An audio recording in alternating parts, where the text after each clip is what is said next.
Y'all asked for it. We delivered, man. What a show, bro. It's Friday. Turn in the building. Your boy back. Ruck in the building, man. Listen, y'all, we got a banger of a Chop It Up Friday. Got the boy Tank, the boy Jaylen McCollough, Tennessee defensive back. I'm trying to tell y'all, man. Y'all been asking, when you gonna get players? Oh, you friends with TK? He ain't on here. Okay. Well, we just gonna start with people that's been here already. Like, let's just get it now. So, got the boy Jaylen McCollough, man. Me and Turn in the building. Y'all already know what it is. It's straight up Tennessee. Oh, also, it's volume 3. Volume 3, bro. We had volume 1, volume 2. Now we in volume 3. This episode 1. Y'all already know it had to be a banger, man. You already know what it is. It's straight up Tennessee, baby. It's Chop It Up Friday. Let's get it.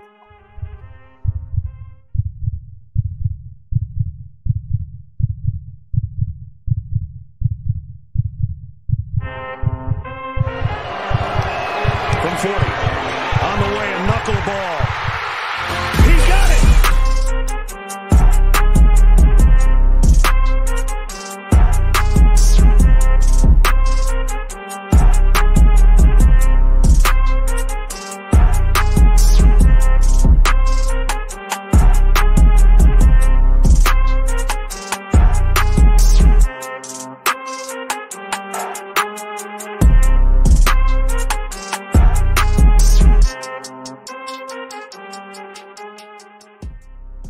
Oh yeah.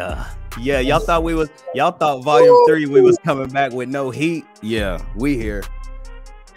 Good morning, whatever it is. Good morning, afternoon, whatever it is for y'all, man. It is straight up Tennessee, man. If you're working with us right now on YouTube, man, go ahead, like, comment, subscribe, hit the bell notification right now, man, so you never miss an episode. We climbing, man. Again, we trying to hit 1K before Tennessee kicks off in Nashville against Virginia, man, which your boy I will be in attendance. But also, if you listen on Apple Podcast, Spotify, man, everybody, everywhere you listen, Google, wherever you are, man, glad you're rocking with us. Continue to rate this thing 5 stars and let people know, man, why they need to be kicking it and rocking it with the straight up Tennessee boys. Turn, what's good, man? People ain't seen you in probably about 3 weeks, bro. Bro, work be tripping, dog. That's what happens when you're driving around this big old brown truck. Hey, dude, you gotta do what you gotta do, man. Hey, man, we ain't gonna waste no. What'd you say? Need more shows like we did that one day, man. When I'm driving the UPS truck around, you feel me? Hey, low key though, we had people, but everybody was really locked in on that show, which was kind of crazy because you was just closing doors, clink clink. It was crazy, bro. I was like, I don't even know what's happening. But let's get it, bro. I'm excited. Man, it's gonna be a great show, man. We have Jaylen McCollough joining us, man. So, without further ado, man, we're gonna bring the boy on. Tank, what's happening, Brody? So what's up, man? How y'all doing? Man, can't complain, bro. Again, thank you so much for just hopping on, tapping in with us, man. Just being so being welcoming, man. And a lot of times, man, I run across a lot of young people, a lot of dudes like yourself. They like, nah, but you was like, let's go. Yeah, man, let's do it, man. Hey, I appreciate y'all for having me, man. It's a great opportunity, man. I'm excited to just be here chopping up with y'all boys, man. So let's do it. Oh yeah, man. So man, started the show. Just tell the people really quick, man, just a little bit about your story. I got so many questions. How in the world did you get out of Georgia? Like, yeah. how did that happen in 2019? I still have no idea. But just talk a little bit, man, about just your journey to Tennessee, the recruiting process. Like, man, you've seen a lot in now going on year 5. So just talk a little bit about, coming out of high school, getting to the University of Tennessee. What was that like? Yeah, man. Growing up, football's always kind of been that sport for me. So at a young age, it was always my dream to play in the SEC. Fast forward, through Pop Warner, through middle school, you get to high school, and as a freshman, I was blessed with the opportunity to suit up, and start on varsity my first game. That's when I was playing running back. So this before I was, I didn't even know you played running back, bro. What? Before I was on the defensive side of the ball, on that back end. But yeah, I started off, my high school career playing running back, and as I grew and matured and developed as a player, I played both ways. And high school was fun, man. Playing in Georgia, playing in the highest classification. Played against some top level talent. Some guys in the NFL now, some guys here in the SEC. Just all throughout college, man. So just going against some of the best, I feel like it prepared me a lot for Saturdays in Neyland. And man, I've been on Rocky Top for 5 years, man. It's been a blessing. It's been we've had our ups and downs, but I'm thankful to be in the position I am with the people I'm with, and just loving Tennessee, man, loving my brothers, and just ready for football season. So. It's coming. Yeah, we less than 90 days, less than 80 now. Really? Like we really. So it's coming. So like, what are y'all doing now? Is it just summer workouts? Y'all at home? Or y'all in the facility? Like, what's that look like? Yeah, right now it's just summer workouts. We meet in, going over our our plays. Just building a lot of team camaraderie. Just growing closer together. During this time, all we really have is just football. Class here and there, but the big part about summer is just becoming your best and pushing the others around you to become their best as well. So that's what we focused on right now. That's what we pushing. We just building our brotherhood stronger than ever. That's what's up, bro. That's what's up. So, like I said earlier, like you get recruited to Tennessee. What was your top 3 like senior year? Or didn't you commit early? Yeah, I committed. August of my senior year. So I remember it like it was yesterday. We had a pep rally that morning, the day of the first game. Me and some of my teammates, we committed right then and there. And then later on that night, we played, some school down the street, whooped them.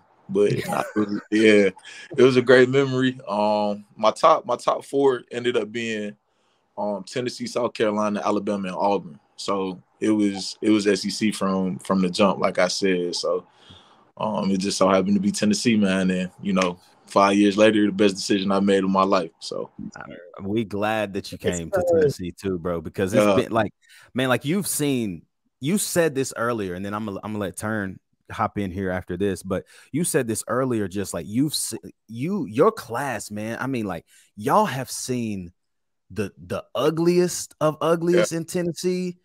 You've seen fans booing you. Like, dude, I know that's like, I couldn't even imagine. In Neyland, you got 100,000 people booing.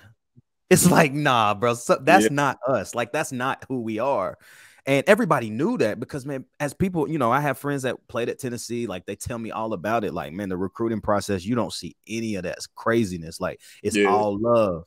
And so it's like a struggle. But like you said, you've seen it all. But talk a little bit about you're recruited by Tennessee, right? Jeremy Pruitt's the head coach at the time.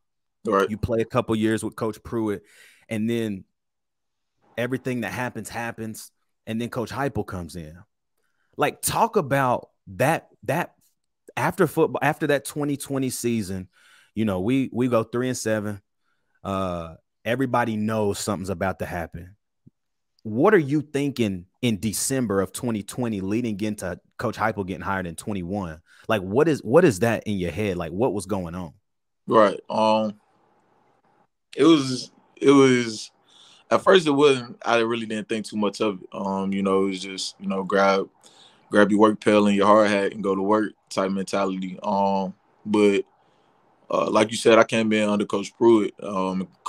Me and Coach Pruitt had a great relationship. That was one of the selling factors of why I came to Tennessee, just my relationship off of Coach Pruitt and his staff.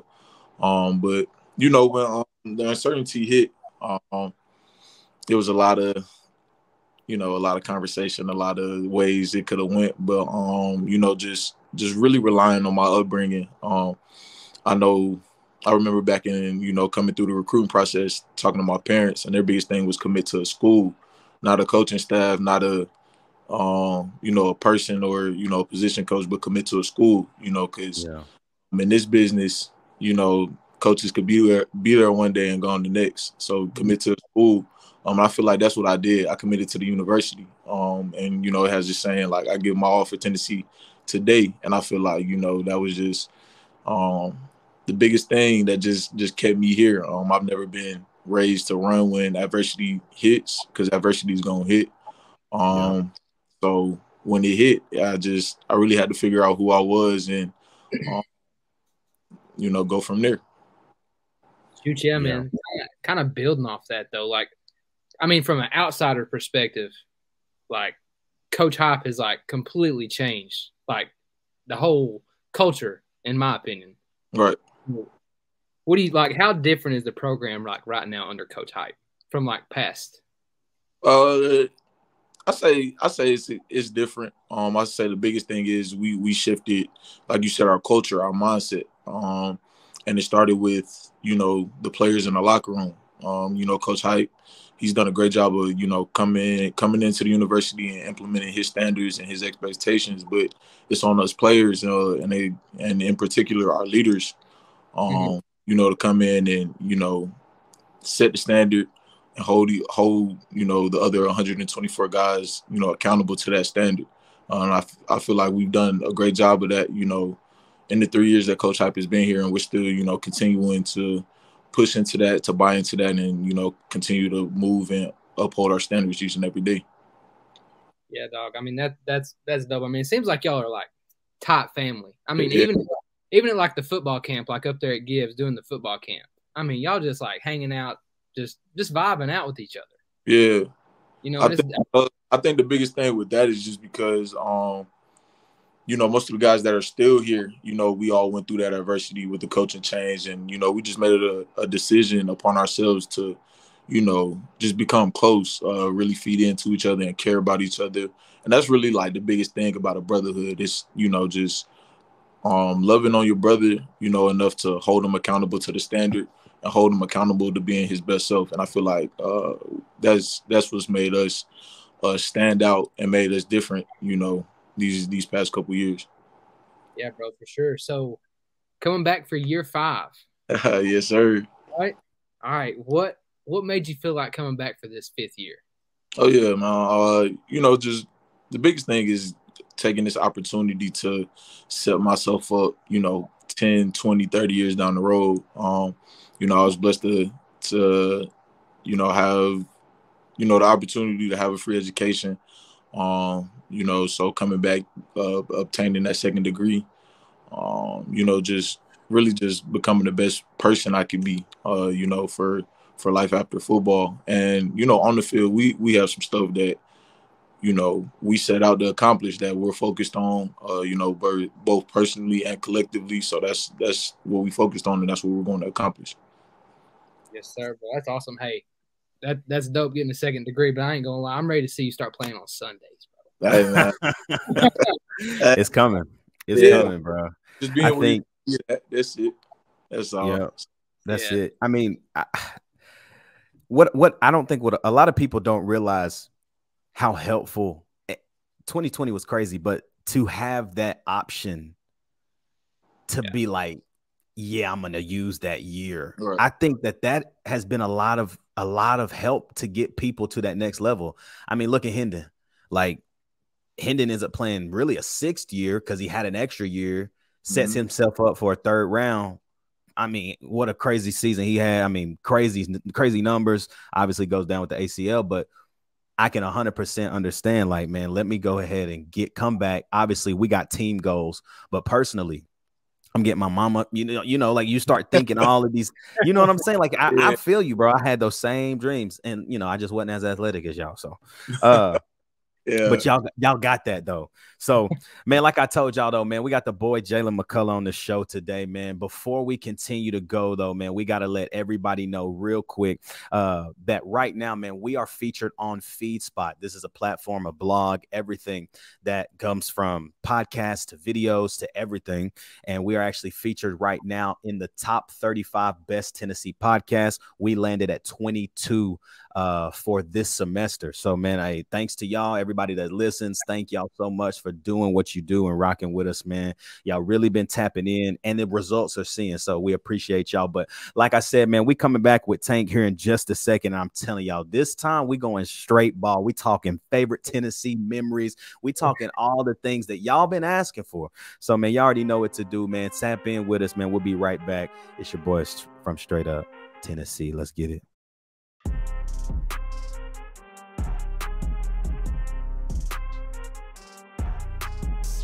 All right, man. So we back. We back at it. We back. And this is my favorite part of the player series, bro. Like when we had Ali on, we've had a couple of different guests from other teams just pull up. And this is my favorite part when we just start talking straight. Like, hey, now we know what you about. We know why Tennessee. Now this is where it's at, Brody. So we got a couple of questions. We're gonna end this last few minutes with this segment, bro, that we call Gas or Trash.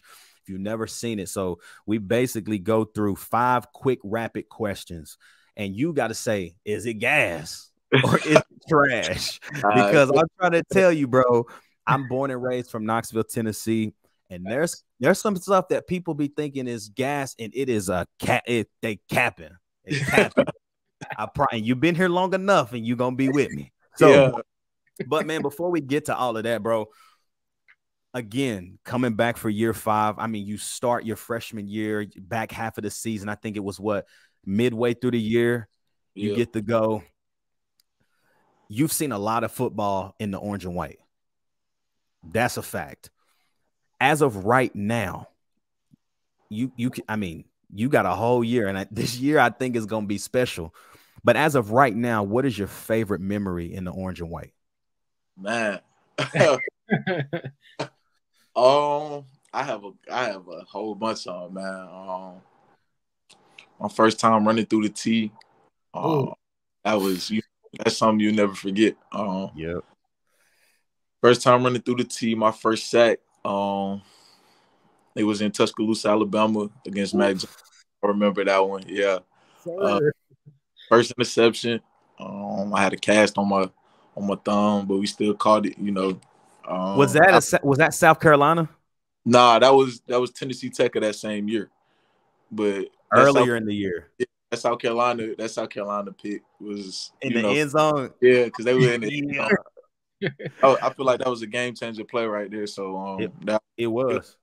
And of course, man, just being Bama and Neyland and seeing everybody storm the field, man, that's like something you'll never forget. Like those stories I'm gonna be telling my great grandkids, like, you know, yeah. But I've had some great memories with some great like players, man. I played with some great people here, and I feel like that's what's made the memories so special. It's because like I've made those memories with my brothers, and it's like this stuff we're gonna talk about when we 50, 60 years old down the road, man, and we done playing ball, and you know we can't even, you know, move our arms and move our legs no more. So yeah. That's true. You said something about the player. You said something about the players. It made me think about this, bro. One question I love to ask players, man, especially that playing in the SEC, really in any collegiate level. So you get to college, and you walk in, you like, I'm trying to learn, but really, man, we trying to get on the field, right? Yeah. When was the first time when you realized, like, or who was the player? Who was the one guy? It could have been in practice. It could have been in a game. Who was the first player that either like popped you or like really broke you or something? And you was like, okay, like I'm here now. Yeah, I don't remember the exact player, but I remember the exact like play.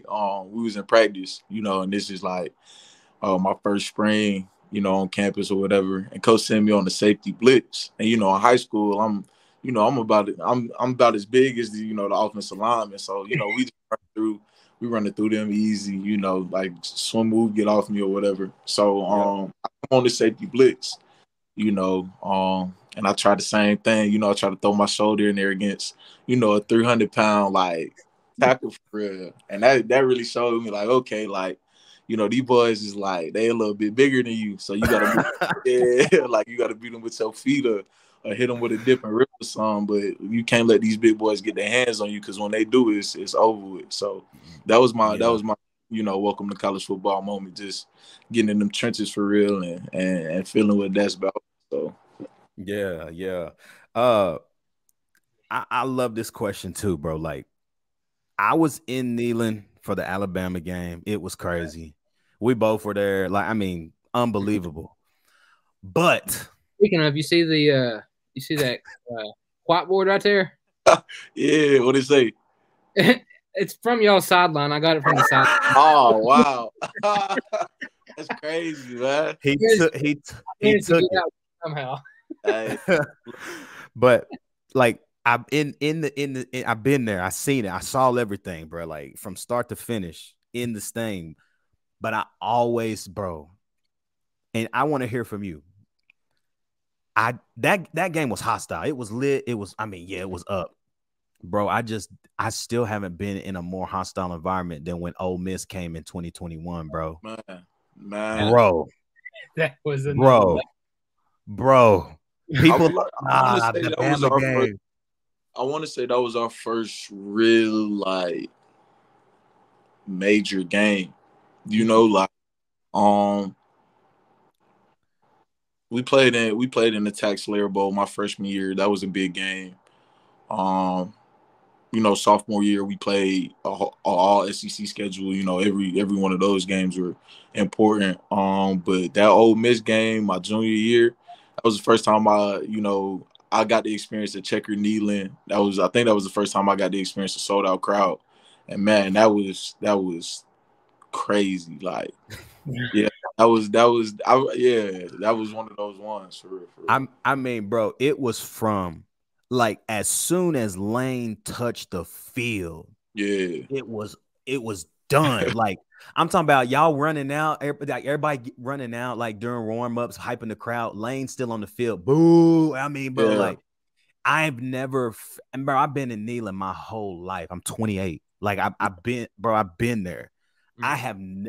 I have, bro, it's never been that loud in my life. Yeah, now it's say we've hit another level and stuff against the Alabama game, and I get that, but bro, like, dog, we had people up in the stands, like, man, they was ready to fight, bro. I was like somebody passed out that game. It was one of them, man. Yeah, that was a crazy experience, man. Like, yeah, dude, it was insane. Somebody sitting in front of us. Somebody threw like a cup, like full of beer, full of Coke. Yeah. Hit somebody like 2 rows in front of me, and my wife looks at me and she says, "We need to leave." Yeah. Heck no, we ain't leaving. It was loud now. So talk a little bit about this, man. Talk about Coach Martinez, man. He comes in obviously under Coach Heupel's. I mean, he's been at Tennessee before. He was there when Coach Jones was there. Can remember the development of Emmanuel Mosley, Cameron Sutton. Like he had some boys, you know what I'm saying? Yeah. Those 2 dudes in the league right now. And so I think about just the biggest thing with Willie Martinez is everybody's always, I mean, like you hear the media complaining, like, oh my God, like 400 yards again, yada, yada. But what I'm seeing is development. Talk a little bit about Coach Martinez and his philosophy, like y'all's relationship.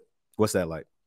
Yeah, I have a great relationship with Coach Nez. I respect him because he loves what he does. And you don't find too many coaches in this industry, you know, who truly love what they do.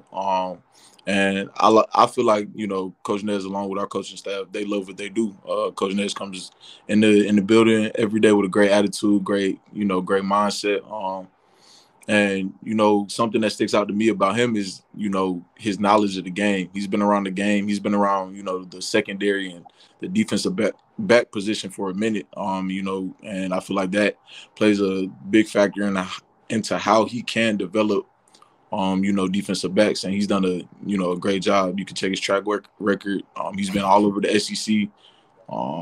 And he's produced some dudes, man. So it's an honor and a privilege to, you know, play under some great coaches who understand and who knows what, you know, great talent looks like. And that's dope. That's dope. So I do have a question. When is that? Okay, all through your career, I know you got 1 more year left. Yeah. But what's that one play that you've made where you're just like, man, I'm that dude? Like that was nice. I'm that dude. That was nice.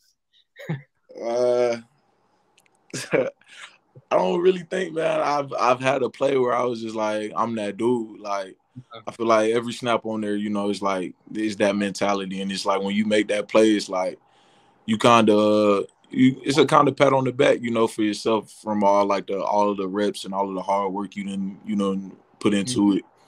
So really just, every play you make, you feel like that dude, and every snap you go out there, you're supposed to feel like that dude. So, that's just the mindset we have. That's the mindset we're going to play with this year as a defense and as a team. So, I just hope to be the spark plug and the Energizer Bunny to get the attitude and that mindset going. Yeah, yes, I'm very excited about this defense this year. I mean, I think it's been this is the deepest I can remember us being. I'm sitting here like, who gonna start? Like, that's the way I'm thinking. I'm like, how am I gonna bench him? How am I bench him? Like, right.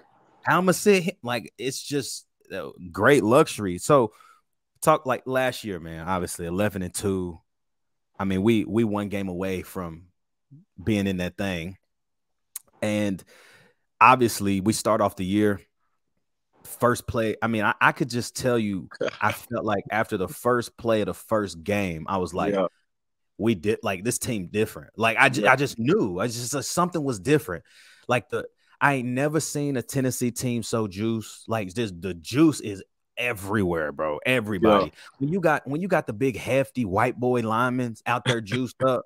Yeah. You know what I'm saying? Like everybody is up. And I'm like, it's man, about to get wicked. Yeah. Something different. And so, we go 11-2. We get to the Orange Bowl, win that. I mean, it didn't ever look like it was any doubt that we was gonna win that game. Mm-hmm. Talk about just the progression. You can see from game 1 to game 13, just how. I mean, you can see from game 1 how different it was. Everybody just looked like they was having fun. Jaylen Hyatt has the craziest year I've ever seen in my life. Offensively. I mean, like defensively, got better every single week. I don't care what the numbers say. I'm looking at the game, the flow of the game. I look differently. Everybody like, man, I'm like, bro, look at the game, though. Look at the game. What's happening? The numbers can speak. That's whatever, though. But y'all got to actually watch the game. Watch the players. Watch the coverages. Watch how when we play in Alabama on their last drive of the game, Tank literally, I mean, like, bro, you are holding down the middle of the field. They didn't dare to throw the ball. They didn't throw the ball one time on the drive. Me and Turner talk about this all the time. I'm like, how did they not throw the ball the whole drive? They was locked up. They was ready for the Alabama game, and I feel like just, throughout the season, it was just the mindset of just get better, each practice, each rep, because, the work you put in during the week is what's going to show up on Saturdays. So, we took great pride in just how we were practicing, how we were preparing, and it made Saturdays that much easier, just going out there, understanding, what to look at, how other teams were going to try to attack us, I think put us ahead of a lot of teams and, gave us our success. So even in that, like 11-2, like you was a winner in high school. So to get back to like, okay, like I'm used to this. Like, what was it? What was the locker room like in 11-2? We almost handled the big three, but we beat Florida, we beat Alabama. Obviously, we go down to the hedges. We lose at Georgia. But just talk about the season as a whole. What did you learn? What is it doing to propel y'all, man, into 2023 when we kick off here in about 80-something days? Yeah, the biggest takeaway I got from last season was leadership. And that's something that we're really like harping on and focusing on now. Because great teams are going to be player driven. So, we really just take pride in holding each other accountable, coaching each other, and just pushing each other, making sure that all of our motivation, all of our juice, all of our energy comes from the locker room. It's player led. Because at the end of the day, the players are the ones playing the game. So, the coach can give his speech. He can say this, he can say that. But at the end of the day, if the player's not ready to play, man, it's not gonna be that.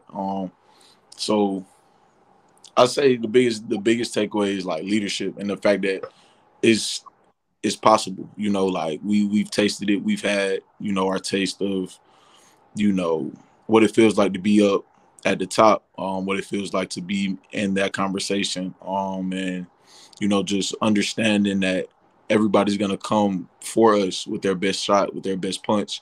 And we have to be prepared for that. I feel like, towards the end of the season, in a couple of situations, in a couple of games, we really didn't understand that because we were never really in those positions before. And I feel like now that we've experienced those situations and those opportunities that, with our leadership and with, the maturity and the wisdom we have as a football team, we'll execute on those opportunities moving forward.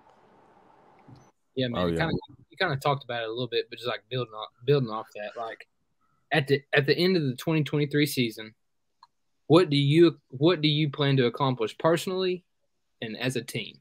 Yeah, I have my personal goals, my personal accolades that I'm looking for, but right now, I'm just focused on being the best teammate. If I can be the best teammate, I know I can be. And everybody else, buys into being the best teammate that they can be, will accomplish our collective goals and our personal goals. So we just got to take care of what actually matters, and that's just continuing to be us, continuing to be who we are, continuing to just like play Tennessee football. Yeah, that's facts, bro. Man, I'm a sucker for like the swag, bro. Like I'm you can add, bro. When I used to be on the field, bro, I swear I just had to be the swaggiest on the field. You know what I'm talking about? Like, you just be like, man, yeah, I'm really like that. You know what I'm saying? Hey, bro, I stick by it to this day. In sports, look better, play better. Yeah, the whole what Deion say? You look good, you feel good, you play good, good. They pay good, so it's like, come on. That's true. But I said that to say, like, you start your career in 22. Yeah. Lante wearing number 2, right? Yeah, man, but say, I bet you couldn't wait to that boy. You was like, let me get back on my single digit real quick. It's crazy because me and him, Tay started off in 6, right? Yep. And I want to say my junior year, his senior year, 6 was open. Both 6 and 2 was open. And I was talking to him. I was like, hey, bro, like, hey, go ahead, move back to that 6. Like, go ahead, bro. Like, come on, why you playing? He was like, he thought about it for a little bit. And he had me thinking I was going to get the 2. So I'm like, man, like, okay. And he popped out one day. He was like, nah, bro, I think I'm going to rank that 2 for my last year. And I was like, man. I was like, look, I can't even. He was the older guy, man. He was big bro. So I'm like, man, go ahead, man. Do your thing. But yeah, man, it feel great to be back in that 2. I've always wore 2. It just feels like my number, so that deuce, man, that we're gonna rock it out, man, one last time. So it's hard, bro. I swear, I think every defensive back need a single digit number. Yeah. Like, it's just so, I don't know what it is, bro. Like, throw the double sleeves on, throw your tights on, put the visor on, and we ready. Like, we dripping. You know what I'm saying? Like, we there.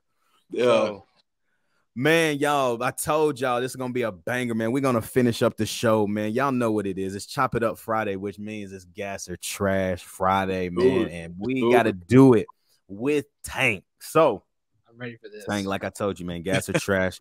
It's quick questions, but you're going to answer. Is it gas or is it trash? And you can explain why your answer. You can justify it. Let them know. You can justify it if you want to. But, all right, man. So, here we go. Gas or trash? The cookout on the Strip.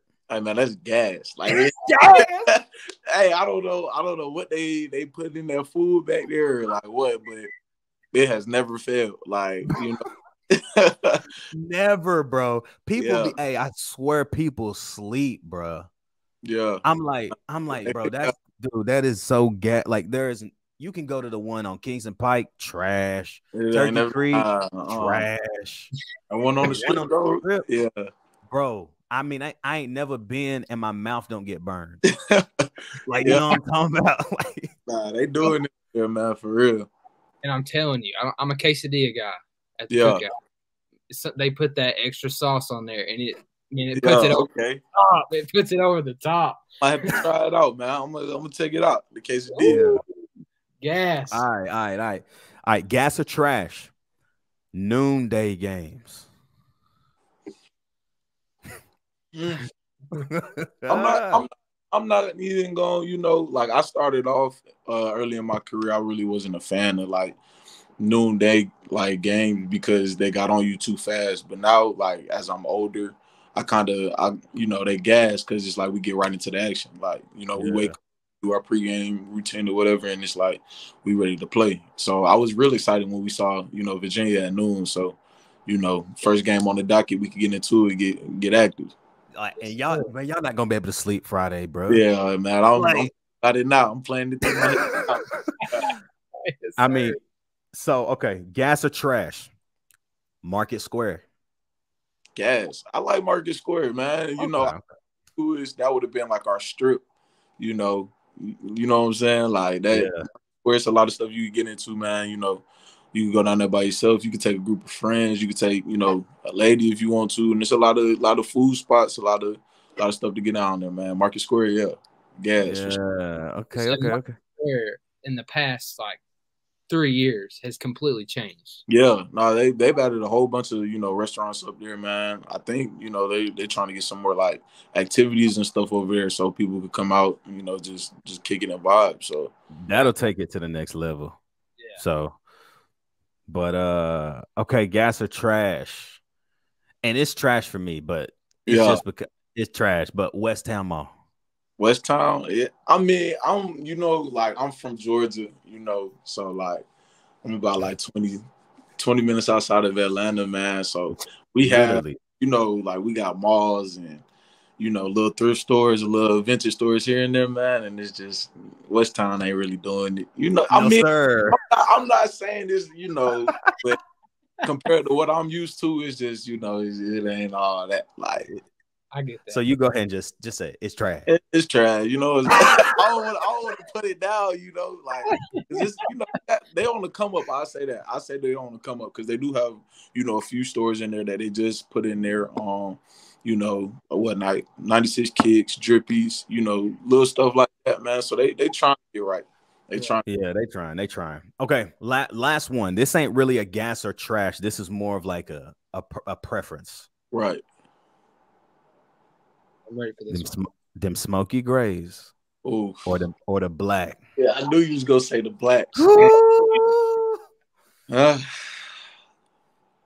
Man, I say the blacks just because we haven't lost in the black uniforms. You know, like you know, so the smoky grays. Look, I have to see what we come out in this year for our smoky gray series, but them blacks hard, man. Like, hey. Yeah. I'm ready to see them grays in 2032, boy. Yeah. Something crazy, man. I swear though, when the first time the blacks, I guess it was South Carolina in 21. Yeah, 2021. Low key, I like that helmet though, with the little black speckles in it. Like that was hard because I know you know, supply chain and stuff didn't get the black helmets. So like the rendition that was able to happen, I was like, oh, them tough. Yeah. Like I wish they could have. Like I wish that we could use it again for something, but yeah. Oh yeah, we pick our uniforms and stuff like that, man. So you know we always try to keep it fresh, but at the same time, you know, keep the main thing, which is going out there and, you know, handling business. But that's facts. You know, we're gonna try to mix it up this year, man, and you know, have fun while being fresh, man, playing Tennessee football. So yeah. Because it's hard to beat the all-white Stormtroopers too, though. Oh no, all white, man, can't go wrong with all white now. Ooh, bruh, the Stormtroopers crazy, bro. Yeah, and it's so simple. Like it really ain't crazy, but like, oh god, the white and orange, they go together. They go together. And when Coach Hype came in and we actually got to wear white cleats again, like that's yeah. Bro, I can't tell you, bro. I hate it. We come out in these all white uniforms with black cleats. I was like, are we in the military?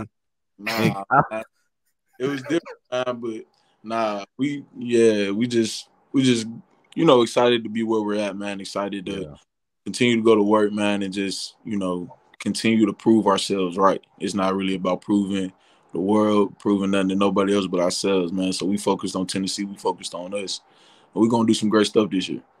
Yes, we sir. can't wait. We can't wait to see it, bro. So, man, again, Tank, bro, thank you for hopping on with us, man. It has been Chop It Up Friday.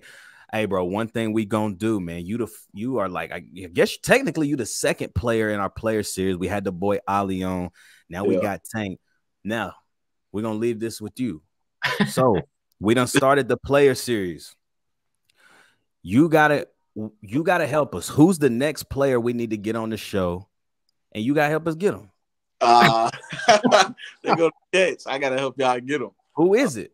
Y'all want offensive defense because I don't care. That's up to you. That's up to you. I don't care. Shoot, I like Jabari Small, man. Dylan. Okay, Bari. Memphis. My boy Warren Burrell, man. Shout out to the boy Warren. You know, man, like we got, man. That's one thing about this team, man. We got so many characters on the team, like.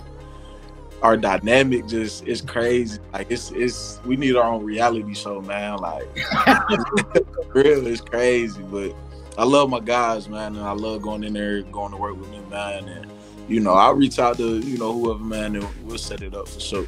Let's get it, man. This is just the beginning, man. So again, man, y'all, it has been Chop It Up Friday with the boy Jaylen McCollough, Tennessee defensive back, man. We pray, man, you just have a great year, bro. I mean, we gonna obviously, man, we'll stay in touch. Excited to see what goes down, man. So thank you again, bro. But y'all, man, shout out. This is major. But me and the boy Turn will be back Monday. It will be the Monday rundown, man. We got a lot going on next week, a lot coming up in the future. So, man, y'all stay locked in. Y'all stay tapped in. Like, comment, subscribe. We'll see y'all back on Monday for my dog Turn, for my dog Tank. It's your boy Ruck, man. And it's straight up Tennessee, baby. We'll see you next week.